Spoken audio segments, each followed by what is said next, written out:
If you guys haven't heard by now, yeah, this is the Nick Frazier Podcast, and you're getting the best genuine content out there. Right, fellas? It's true. Agreed.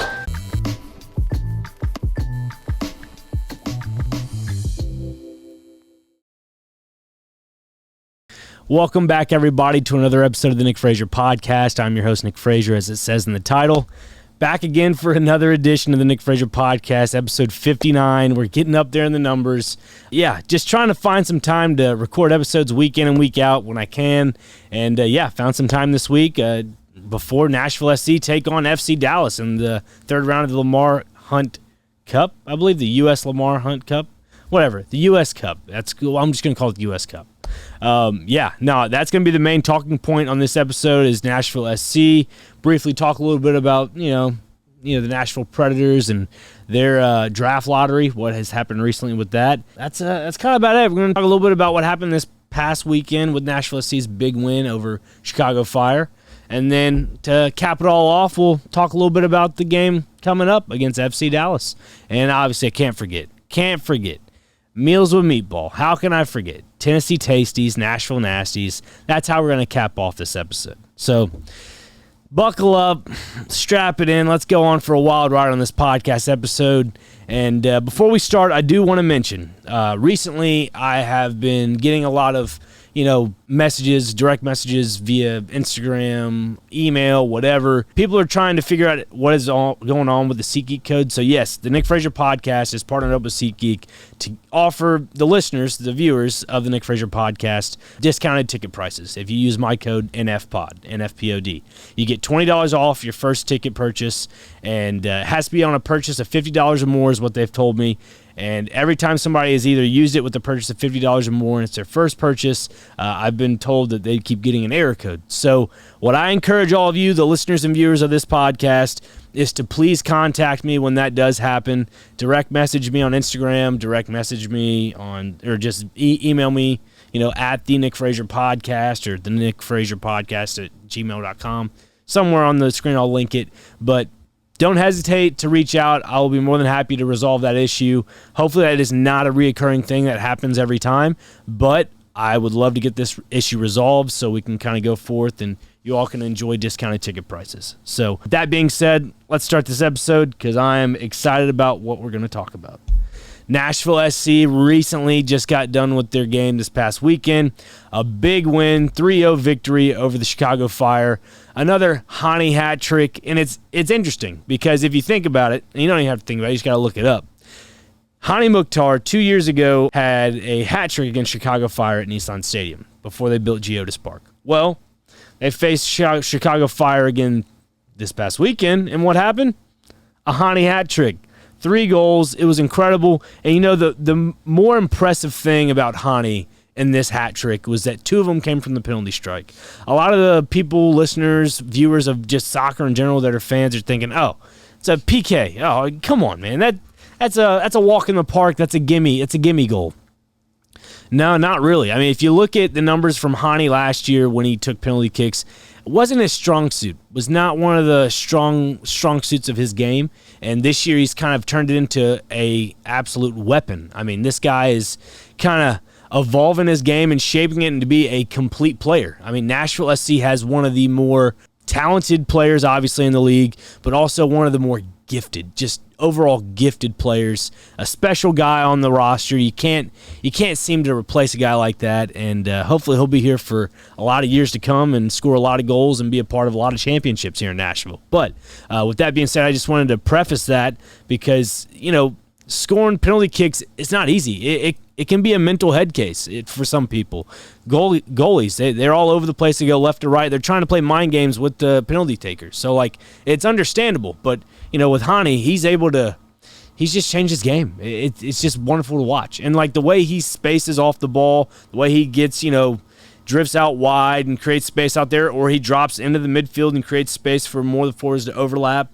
You have Schaffelberg and Fafa kind of overlap him to create more of that pacey counterattack style, soccer where you can find, space behind the left and right backs, like kind of what Hany mentioned previously in one of the pressers that I posted. Just the way he plays is so almost next level to the point where you can't keep up with them. So I love talking about that part of his game. I love just talking about his game in general. It's just fun to watch. It's fun to just, analyze, I guess. But yeah, Nashville SC had a giant 3-0 win against Chicago Fire. Funny thing about that game as well, Nashville SC had 30 shots. It's like the first time since mid-2000s that in the MLS that's kind of happened. So that's pretty impressive. Nashville is kind of setting some interesting records there. But also, Nashville SC won the corner battle. They won majority of possession, majority of time. And, going into halftime, I was thinking, man, I wonder if they're just going to, go 4 or 5 at the back, kind of sit back and just kind of play, keep away. No, they didn't. They came out second half, guns a-blazing. First 10, 20 minutes, they were just full firepower. And, I have to give credit as well because this is somebody I've talked about on the podcast. Lucas McNaughton, the new signing of Nashville SC. It was his debut this past weekend. Kind of filled in for Walker Zimmerman. Around the 63rd minute, he got subbed off for Taylor Washington, I believe. And Daniel Lovitz then went to center back, and they went to the 5 at the back thing they did against LAFC. But just want to say hats off to him because he almost scored on his debut, which would be kind of crazy. So Lucas McNaughton did a really good job in the back. He's a tall guy. He's 6'2". So they've used him in the aerial battles. They've used him on set pieces. I feel like they're going to utilize this guy really well in their offensive scheme. He's really good defensively, in my opinion. From what I saw in the first 63 minutes, he was challenged pretty well. I would say the first half it was more relaxed. It was more nonchalant. But second half, from the 45th minute to the 63rd minute, obviously the legs kind of got tired. But besides that, he was kind of digging down deep and kind of grunting it out and working hard. And that's kind of what you want out of your center back. So in my opinion, I saw a lot of stability with him and Jack paired together in the back, the two center backs. And that's always good and reassuring because if you have like a center back like Jack, not trying to rhyme there, center back like Jack. Yeah, if you have a guy like him, you kind of want to have some seniority that kind of guides him there. And I feel like with whatever pairing is back there with him, he is maturing week in and week out and kind of understanding the game at a better pace to his knowledge. And I'm not a coach that can kind of elaborate all that, but from what I've seen, he has progressed to be a better center back. So I feel like Nashville SC is on the up and up. Watch out for Nashville SC. They're on the come up right now. They have, I believe, 7 points in the last 4 games, I believe, which is pretty crazy. In league play, they're on the come up. Let's put it that way. After the game, I went to the pressers, the coach's presser, went to, Hany's presser, and it's funny, that was the first thing after the hat trick. I asked Hany, and you know what? I don't even have to say it. Flip it over to him. Coach mentioned in his presser, you've had a hat trick in Chicago before, and now you have another hat trick today. What is it with Chicago? It's just something you like? Is it the jersey color? What is it? I don't know, to be honest. I watched the videos what Nashville posted about my hat trick 2 years ago. It's always good motivation. Every game I try to give my best, and today I'm happy to help the team with 3 goals. So that's what Hany had to say in his presser. It was kind of funny, ask him the question, like, what's going on here? Like, is it something with the jerseys, something with just the team in general? But obviously it was all good and fun. He, had a good chuckle with it, and that's always great to see. And I feel like as long as he's able to keep that nonchalant mentality and just kind of be dialed in at the same time, stay relaxed and calmed, I feel like this guy's going to have a great season. So nothing but great things from Hany there. And later on, when I went to the coach's presser for Gary Smith, I mentioned to him because previously talking about Jack just now and, how he has developed into the center back he's been. And I asked him a question, and it inadvertently led to a different answer, but I asked him, I was like, but Coach, like, what was the thing with, Jack's pairing with Daniel, all the above, yada, yada, yada. But, he ended up saying, it was a different situation because I compared it to the LAFC game, and he said, it was a little bit of a different situation with Jack in the LAFC game. Walker came out because of his hammy. And, and then he ended up talking about Walker's hamstring, and which was good because that was kind of my follow-up question I was going to ask him is, how's Walker Zimmerman? What's the update on him? And this is what Gary Smith had to say. Look, with Walker out, and he picked up, some soreness that he walked out of training on Friday, and I was hoping that he'd be fine.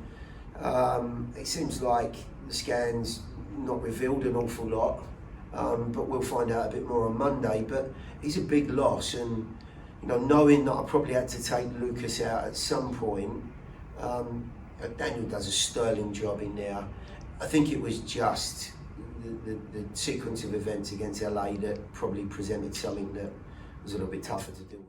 So yes, that's what Gary Smith had to say. He said there was nothing real big about the scans. Nothing came back, bad. So, which is always a good sign. Maybe Walker just needs a little extra rest.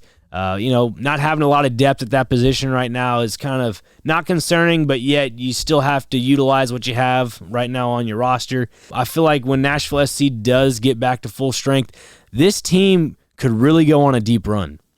Nashville SC could go on a deep run in the MLS playoffs into the final. This could be a team that wins it all this year. I'm just saying. That's how I look at it. That's what I see. I'm not being biased. I'm being truthful here. The way their offense is, they play fast. They play the flanks left and right. The way they're able to show the chemistry between each other, and the way they pass the ball in this diamond formation. Sometimes they play the 4-4-2, or if it's a 4-3-2-1, or if it's a 4-2-3-1, whatever it may be, they play phenomenal in it. And they always are on the go, trying to score. And, if they're winning the corner battle, they're winning free kicks, winning aerial balls, stuff like that, that's what's going to win you a ball game, especially in soccer. So hats off to Nashville SC against Chicago. Now on to their next game, which is the U.S. Cup, Lamar Hunt Cup, I believe is what it's called. Yeah. And they face FC Dallas Wednesday night, 7:30 p.m. Be there, be square. It is going to be a packed house. I cannot wait for the atmosphere. I'm intrigued to see what the tifo has to be, or what the tifo's gonna be. I'm really stoked about this game. Yeah, this is going to be an interesting matchup. For the fact of the matter is that Dallas, or FC Dallas, they usually come out in a 4-3-3. It's a little intriguing because recently they haven't been getting the results they want out of the 4-3-3, and sometimes they'll transition to a 4-2-3-1, or they'll start out in a 4-2-3-1. It's just one of those type of things where when you can't seem to get possession of the ball, that's where they're struggling right now. They're losing majority of the possession battles against any team they've played in the last 4 games. Now they have 2 wins in their last 4 or their last 5. 2 wins, 1 loss, 1 draw, I believe. So not too shabby there. Could be better for them. But for Nashville SC, for their sake of it all, it's a big plus. In my opinion, this is going to be a gritty type game where it's back and forth. This could be also like a game where it plays out like the Chicago Fire game recently, where if you have, fast-paced, forwards like a Fafa or a Schaufelberg, I believe, in my opinion, I would think Fafa would get majority of the minutes in this game. And, finding pockets behind the wingbacks or behind the center backs, that's kind of what Nashville's MO is right now. That's what their motto is. So if they can do that, I wouldn't hesitate to say Nashville SC wins this game 2-0 or 2-1. All the matchups they've had against each other has either been a clean sheet for one of the sides, or it's just been a draw, 0-0, which is an interesting little thing to look at, because if it's either one side or the other, that means somebody's going to have good possession. But, don't get me wrong. Nashville SC always plays FC Dallas well. They both play each other tight and gritty like I've been talking about. I'm really intrigued to see how this game plays out. It should be interesting. And let me just backtrack just a tad second here. Let's talk about Joe Willis. Joe Willis is having an impeccable season. Has 6 clean sheets. He's tied for first in the MLS right now with Stephen Fry, who is the goalkeeper for the Seattle Sounders. Pretty impressive. The fact that Joe Willis is literally up here right now. And as long as he can stay up here, sky's the limit. I feel like with the injury depth right now being very, very slim for Nashville SC at center back, Joe Willis has taken his game to the next level and stepped up when the team needs him most. So if you can get a goalkeeper like that can step up for you when you need him at rough times, especially in this part of the season where, the seasons are starting to change, the weather seasons are starting to change, it's getting more humid, you're getting it's harder to breathe. Conditioning gets a little bit more difficult, especially on short weeks like this where you have a game on a Saturday and then you have Sunday, Monday to really recover. And then Tuesday is kind of probably a walkthrough day. You kind of do film and, it's just one of those quick little turnaround days. So, that's kind of where Nashville SC is right now, if they can kind of get a quick turnaround. So that's kind of why I'm leaning towards more of a tight, maybe 1-2-0 margin for this type of game. It could end 1-1. We could see some extra time action. I mean, that's very possible. But just because the legs, that's another thing is that recently FC Dallas got their game suspended or abandoned, however you want to describe it, against St. Louis FC due to weather, real bad weather. So their legs are not as tired probably. And, we'll have to see what happens tomorrow. This is going to be an interesting game. If I had to give probably some prediction, like I'm saying 1-0, 2-0, maybe 1-1, maybe this is the first time both teams score. But if I had to give like some sort of like play, like, play as in like a pick, I would probably say over 1.5 goals, and it's probably going to be at a bad value. So 1.5 goals and take Nashville SC on the corner spread, whatever it may be. Probably is going to be -1, or you can just take them straight up to win the corner battle. And those are my type of props I love to take of the corner battles, because when you have teams like Nashville SC who are always on the attack, always creating chances, that's where you go hammer them, take it to the bank. But yeah, that's what I have to say about Nashville SC. Great work from them recently. Great job just being able to cover the team. It is just a fun atmosphere. If you haven't been to the stadium, highly recommend it. Next, what I want to transition to with atmosphere is this upcoming summer. The NHL draft is going to be here in Nashville. The Nashville Predators recently last night had the draft lottery happen. So they ended up getting pick number 15, which is not too shabby, but you also got to remember we have Edmonton's first-round pick as well, and they're still in the playoffs, so we'll have to see where that pick lands. That'll be interesting. I've talked about the NFL draft. We're past it. We're just going to have to see what happens when OTAs and walkthroughs and not spring training, when fall practices start. We'll have to see what happens there, but very optimistic about that. And I think that's kind of what I have about the sports scene right now. And now to the last segment of the Nick Frazier Podcast. Yes, Meals with Meatball, Nashville Nasties, Tennessee Tasties. We'll start with the Nashville Nasty, save the Tennessee Tasties for last, on something sweet, But yeah, Nashville Nasties, I was going to work Saturday morning. Saturday morning is when I was going to work or something. And I stopped at McDonald's. And I normally don't like stopping at McDonald's because I don't know. It's just kind of not, and it's not towards my way. It's kind of out of my way. And so I stopped. I was like, hey, can I get one black coffee? He goes, well, we're closed. I was like, okay. Well, on my phone, I said, open at 4. So she told me, pull up the window. So I did. I pulled up the window. And she goes, what do you need? I was like, well, I just get one cup of black coffee. That's all I need. I said, I'm headed to work. I'm kind of in a little bit of a time crunch. Need to be there by like 5-ish or whatever. And she goes, well, the coffee machine is broken. I was like, okay. And then after that, she goes, well, we don't open until 4. I was like, yeah, it's 4:30. Like, can I have a cup of coffee, please? Please, I just need some coffee. And she goes, yeah, no, we're closed right now. The coffee machine is broken. I was like, okay, that's fine. Like, don't be antsy about it. It's fine. Totally fine with that. I just asked twice politely. Then I left because she said wasn't any coffee. I mean, the coffee machine was broken apparently, just like the McFlurry machine's always broken. So I mean, hey. I'm not going to complain. I'm just going to go to work and see if I can work the coffee machine there. I didn't know I didn't know how to work the coffee machine at work. It was just really big industrial. But so I figured out how to work it at work. That's weird. Work it at work. I figured out how to work the coffee machine at work. So I get this Colombian roast. I like Colombian roast. I've had a Colombian roast before. I like the dark blend and the medium blend. I just love black coffee straight up, dark blend, medium blend, whatever. And so I got this Colombian roast, and I smelled it. I was like, that smells pretty good. I put it in the little pod thing, whatever, and put the coffee in there. I tasted it. It tasted like dirty sink water. I've never had dirty sink water before, but I just imagine that's probably what it tasted like. Oh my God, it was disgusting. I mean, I had to go and grab a different little like coffee pod, whatever was there, and I got it's actually my favorite one we have. It's I think it's a French roast, I think is what it is, a dark French roast.